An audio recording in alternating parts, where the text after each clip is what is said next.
Urgent! Our forces carried out a lightning-fast operation right under Putin's nose. The Russian soldiers were left speechless. Decisive battles have begun in Pokrovsk. The armed forces are closing the deadly circle, Syrsky announced. Iron jaws are tightening around Putin's soldiers. Kupiansk is burning with the fire of our fierce revenge. You have to see this. The dictator is taking his final breath. Every minute he launches shaheds, a tactic everyone used to whisper about. Ukraine is staying ahead of the game. A sensation. A fire has broken out right in the Kremlin. Propaganda is abandoning the dictator and Gerasimov has simply disappeared. Has the turning point of the war finally arrived? All this in our episode Hell Point. The fierce battle for Pokrovsk continues to burn with the fire of revenge right at this very moment. The enemy has set traps, but the Ukrainian armed forces are already almost behind his back. Budanov and Syrsky have prepared something for Russia, a trap that will devour the Kremlin's might with no chance of rescue. The mega-assault is breaking through. This special operation has finally brought the enemy to its knees. The bomb has exploded. Any attempts at encirclement are under our sights. Putin's mercenaries are hanging on by their teeth, but each time they're forced to flee as if running an obstacle course. Enemy positions are being wiped off the face of the earth. This video is not for the faint of heart. What does the real situation look like on the hottest section of the front in this report? Indeed. The enemy is present in almost all districts and neighborhoods of the city. The toughest direction is Syrsky, Budanov, and they're already there. The Pokrovsk direction remains the hottest spot of combat engagement. But as Syrsky reports, the city is holding on. In the Pokrovsk-Mirnorod agglomeration, our soldiers have to withstand the pressure of an enemy force numbering in the thousands, which continues to attempt to infiltrate residential areas and cut off our supply routes. However, there is no encirclement or blockade of the cities. We are doing everything possible to maintain logistics and... How close are the enemy forces to encircling or blockading the city? Formally, the city is not encircled. Formally, yes, it is indeed not encircled. But in practice, the airspace is closed off. In practice, they are supplying equipment, ammunition, people, and more people there. It will become practically impossible, and any vehicle traveling on this road is guaranteed to be destroyed. The width of the bottleneck needed to finally close this encirclement is about 5 kilometers. Alongside Syrsky, the head of the GUR, Budanov, has also been spotted. It is assumed that he is personally involved in coordinating the defense. Mr. Syrsky went there solely to show that there is no encirclement. In other words, he made fools of all the Russian propagandists. He arrived on site and showed everyone that there is no encirclement, no ring. But again, we don't know how deep into the city he actually went. But still, the main task lies elsewhere. The question is not about holding the city. The question is about buying time and allowing our troops to get out of this trap. Especially those in the south, at the very bottom, if you look at this pocket, our units, our soldiers are there too, and it's about giving them the chance to get out of the encirclement. It is known that Budanov led the Mega-airborne operation in Pokrovsk. Now, combined groups from the Special Operations Forces, Military Law Enforcement Service, the Security Service of Ukraine, and other units of the Ukrainian Defense Forces are operating there. It's not about stopping the Russian army's advance entirely with GUR fighters alone. The point is to buy time, a day, 2, 3, maybe a week, so that our troops can get out of this encirclement more quickly. Nevertheless, the situation in Pokrovsk does not prevent Ukrainian soldiers from successfully eliminating the occupiers in the city one by one. Ukrainian troops have been holding the city for more than 13 months already, since the moment when, according to the Russians' plan, it was supposed to fall. But even if the city is lost, Ukraine does not lose. Ukraine has gained time for itself here. For Europeans, that is, over these 13 months, we have gained time in military production, in re-equipping and in revising our strategy. The Russians, without exaggeration, have lost time. In other words, they wasted it. Yes, they will capture this city this week, next week, or by the end of the month, and they will be extremely pleased about it. And yet, why has Russia intensified its offensive in this particular direction right now? Pokrovsk is now simply being shown in every regular report from the Russian General Staff in the Kremlin.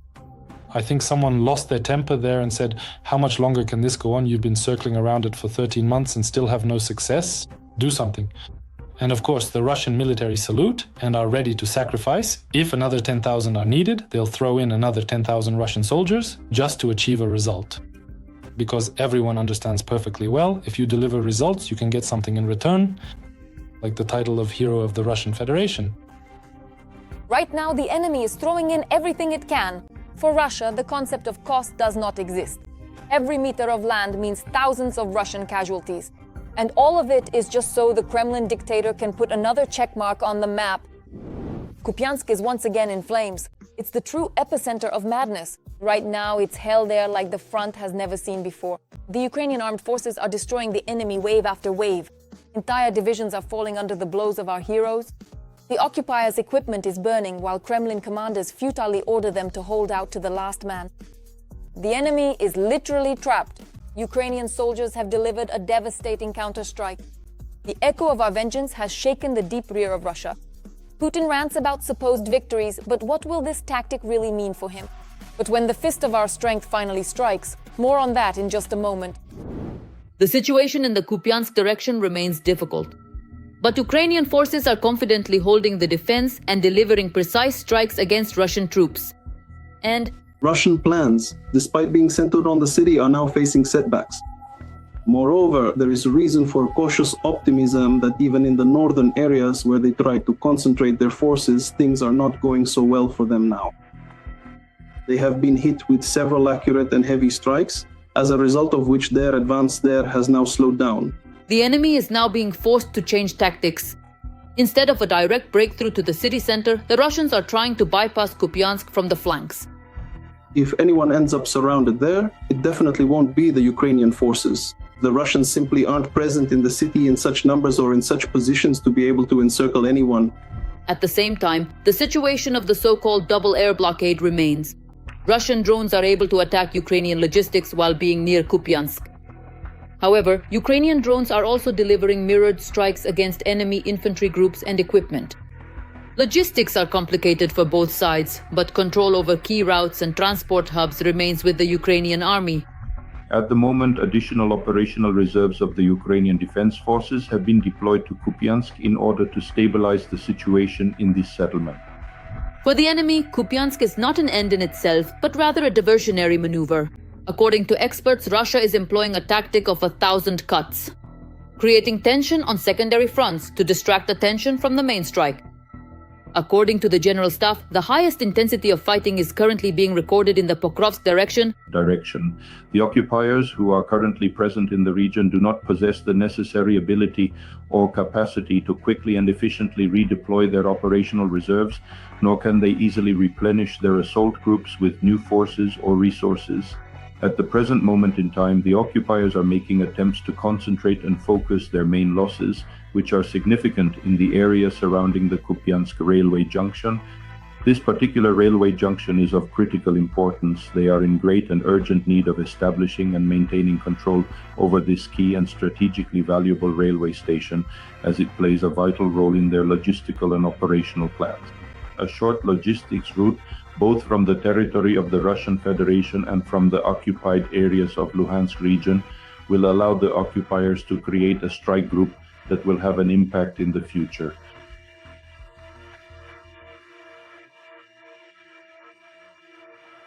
The situation for the occupiers is also better in the rear. Ukrainian forces are delivering preemptive strikes on the enemy's strategic facilities, ammunition depots, and fuel storage points. This is to deprive the Russians of the ability to supply assault groups and to stop their advance even at the approaches. Special Operations Forces carried out a series of precise and coordinated strikes on oil depots in the temporarily occupied areas of the Luhansk region, which were being used to supply fuel to units of the Russian occupation army, both in the Lyman direction and primarily in the Kupiansk direction.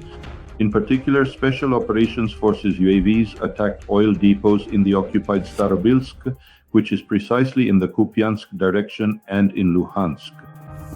In recent days, UAVs of the Special Operations Forces of the Defense Forces of Ukraine have struck a number of field ammunition depots in the temporarily occupied areas of Luhansk region, which is intended precisely to reduce the intensity of attacks by Russian occupiers in this direction.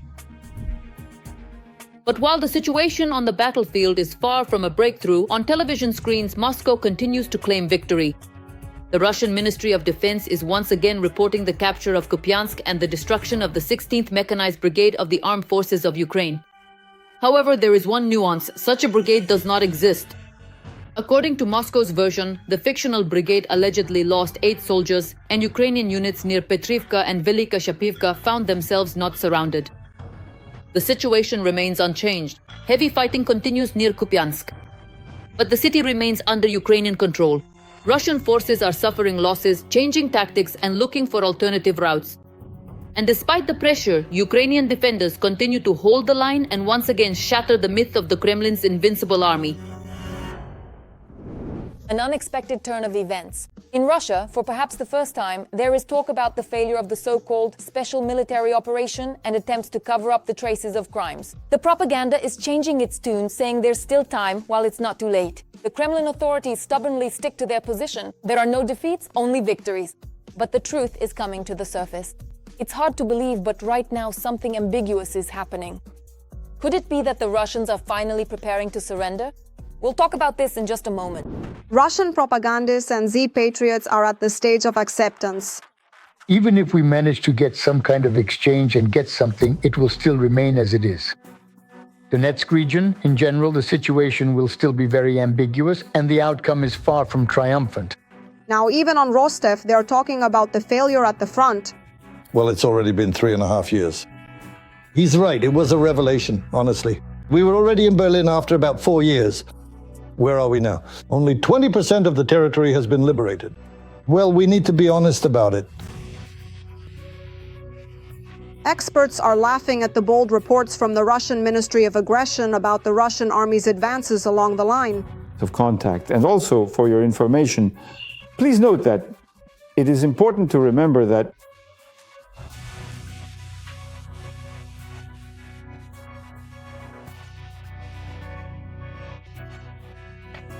they openly state that the so-called special military operation, we have stated that we are not changing the objectives that have been set. But in my opinion, if anyone's interested, it seems to me that everything is heading toward Russia, probably agreeing to what they call a deal. A deal always implies compromise. And compromise implies stepping back from the goals and intentions that were previously declared. To be fair, all this is not yet being discussed on federal channels. On those channels, as before, it's all about victory. But since there's really nothing to say about the front, they show Kremlin doors with the sign library, the personal library of the head of the Russian state. Kremlin propagandists are working hard to show how the Tsar cares about his people. Supposedly, he remembers every soldier and keeps memorable gifts in his personal library. Special attention is given to the banner of the 155th Separate Marine Brigade. This brigade is known for committing war crimes in Bucha, Hostomel, and Irpin. New shelves. In December, they gave this to us and asked that it be kept here in the round hall of the special library. I specifically brought it with me. Let's consider this to be the official banner of the 155th Pacific Fleet Marine Brigade. Here, all of the battle flags belonging to our soldiers who are now bravely fighting for the motherland along the entire extensive line of contact are represented. Meanwhile, the singer Yolka has decided to completely distance herself from Ukraine so that nothing in Putin's Russia would remind anyone of her origins. The thing is, Yolka is originally from Uzhhorod, but at the start of the full-scale war, she remained silent. However, her position was clear. She lived in Russia and continued to give concerts. And no one in Ukraine would have been waiting for her. But now Yolka, also known as Yelisaveta Ivantsiv, has decided to completely break ties with her homeland. Thank you. Even in her songs, the singer removed the mention of Boryspil from her hit Provence and performed the altered song in Moscow.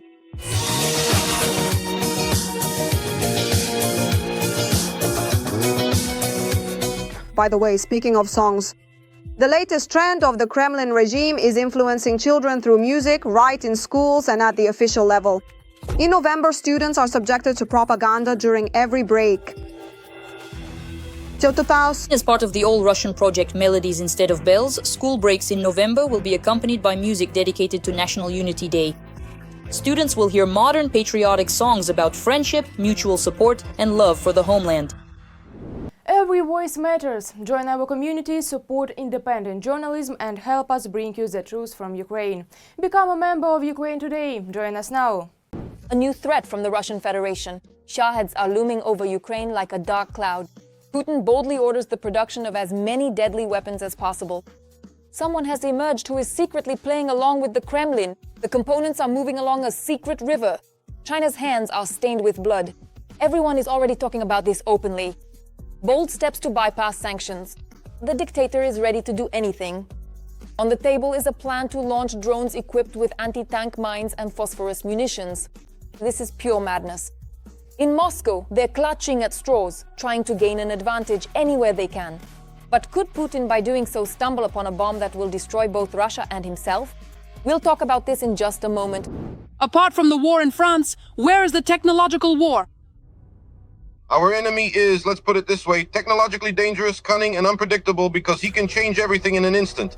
Communication systems, control systems, and electronic warfare play an important role. The key issue is complexity in order to be able to counter the enemy. The speeds are no longer what they used to be, and so on. The enemy uses various means so that their drones are less vulnerable to our electronic warfare systems. In 2024, jet-powered Shaheds equipped with electronic warfare countermeasures were spotted over Ukraine. Essentially, they are trying to turn the large, unwieldy Shahed into an FPV analog, which is controlled via radio channel directly from Russian territory or from occupied territory. That is, this Shahed is equipped with an onboard video camera that can transmit footage directly. Again, let me repeat, we're not talking about mobile communication with Ukraine, we're not talking about LTM or DEM, we're talking about a specific special model. I brought it here to show you. It's about the size of a brick, which allows... This is not the first modernization of the Shahed that the Russians have developed in their attempts to bypass Ukrainian air defense. These RPA antennas are devices that allow drones to maintain navigation even under conditions of active electronic jamming. These antennas are currently manufactured in Russia, but the design was originally developed in Ukraine back in the early 2000s. Now, in 2025, modernization continues on enemy territory.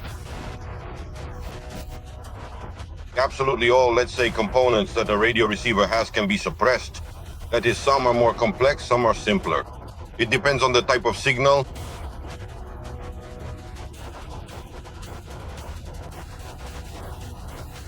In other words, it is resistant to electronic warfare pressure, but it is entirely possible.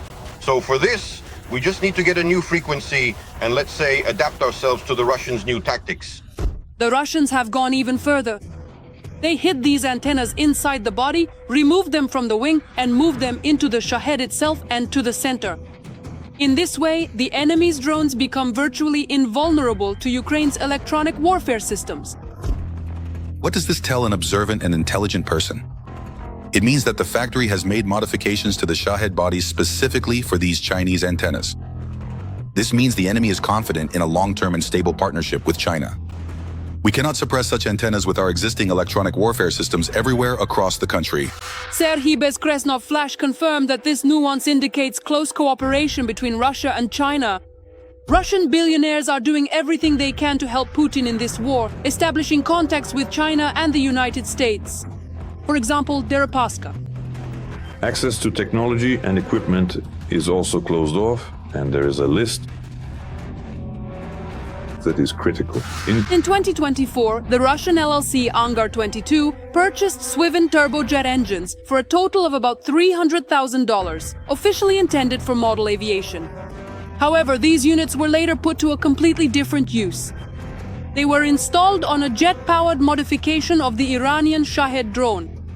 At the same time, the owners of Angar 22 are classified and information about the beneficiaries is concealed. According to old registry data, the founder was the joint stock company Krasko, which was linked to Deripaska. Other subsidiary structures, according to documents, are only partially state-owned. But there is also the development corporation Yuzhinvest. It is associated with the same Deripaska structure. We all know about China, free economic zones, minimal taxes. Joint ventures? Supplies to the company linked to Putin's wallet came directly from the Chinese manufacturer Swivin, which also has an American branch, Swivin USA. Angar 22 is already under American sanctions. In fact, the story of Angar is an illustration of how the Russian military-industrial complex, cut off from Western technologies, looks for workarounds. That's how it cooperates with the states through China, under the guise of scientific research. Russia's proportion is fourth in China's overall trade turnover. This matters to everyone. The Russians regularly upgrade their drones to carry out attacks on Ukraine. The Russian armed forces have started making them even more lethal for strikes. During attacks on the Sumy region, Russian occupiers began using Shaheds equipped with suspended anti-tank mines. They continue to further scale up production. And as we have to understand, having resources, having finances, having every opportunity, they will not stop. Monitoring groups report that Russia is preparing Shaheds with phosphorus munitions. Being within 150 meters of the impact zone can result in fatal consequences. The Kremlin is betting specifically on cheap kamikaze drones, not missiles. Therefore, they plan to increase the production of Shaheds and other types of UAVs. A plan has been set to produce at least 36,000 strike drones. The Ukrainian side is not resting on its laurels and continues to work on improving its own interceptor drones. And not only that. Exclusive. Thunder over the Kremlin, there's real panic in Moscow. Gerasimov is teetering on the edge. His days in power are numbered. Behind the scenes, Putin is already losing his temper and shouting. There is panic at the top of the army. Generals are packing their bags, carrying documents and secrets out of their offices. The Kremlin has turned into a nest of betrayal and fear. They say Putin already has a plan B, to find a new scapegoat. And while the dictator flails in hysteria, his army is falling apart. Russian power has turned out to be an illusion. Whether Moscow can withstand its own storm, that's what we'll discuss now. The last leg of Valery Gerasimov's chair has broken. There are reports that the Kremlin is very dissatisfied with the general's work, and, to put it mildly, his untruthful reports from the front, according to the Atezh movement, citing information from officers of one of the Russian military groups. Putin has given Gerasimov a deadline to capture Pokrovsk by mid-November. This order is the general's last chance to keep his position. Against the backdrop of this ultimatum, there has been a sharp increase in meat grinder tactics on the Pokrovsk front. The command is throwing large numbers of personnel into suicidal attacks in order to fulfill the order at any cost. Unremarkable, lacking charisma, Valery Gerasimov is the man to whom Putin owes his first presidential term. It was he who, while Moscow was preparing to check off ballots, was commanding the combat operations. For the village of Komsomolskoye, this battle, which lasted 15 days, became the key and final one in the Russian Second Chechen campaign. Gerasimov delivered victory to candidate Putin, marching over the countless corpses of Russian soldiers and local residents. The residents were eventually allowed to leave the village, but they were not permitted to go very far from their homes. They were forced to remain in the area for several days, unable to travel freely or return to their normal routines. On the outskirts of the village. In fact, they were used as human shields. In 2012, it was Gerasimov who presented the country's leadership with the formula for hybrid warfare. At that time, he insisted that it was necessary to move away from classical wars towards destabilization on the ground. Its essence lies in the active use of the protest potential of the so-called fifth column. A little later, the Russians tested Gerasimov's formula first in Crimea and then. According to Bellingcat investigators, in 2014, Valery Gerasimov was the initiator of sending regular Russian troops to Ukraine's Ilovaisk and transferring Russian military equipment to the separatists, from which, among other things, the Malaysian Boeing was shot down. Mute Gerasim, as this grey cardinal of the general staff is called among themselves, has outlasted all his flamboyant and loud critics. Those who don't give us the ammunition we need, those bastards, will end up in hell, suffering and eating it bit by bit, piece by piece, damn it! We're short on ammunition by 70%! Shoigu! Gerasimov! Where are the munitions? Prigozhin was blown up. Strelkov Gherkin is rotting behind bars. After the scandal, it was thanks to Valery Gerasimov's efforts that the favorite of Russian Zid supporters, General Popov, was sent there as well. Even Shoigu was carried out of the Ministry of Defense. But Gerasimov is still sitting in his chair. Even though rumors about his dismissal have been actively circulating since last summer, and now it seems they really do have some basis.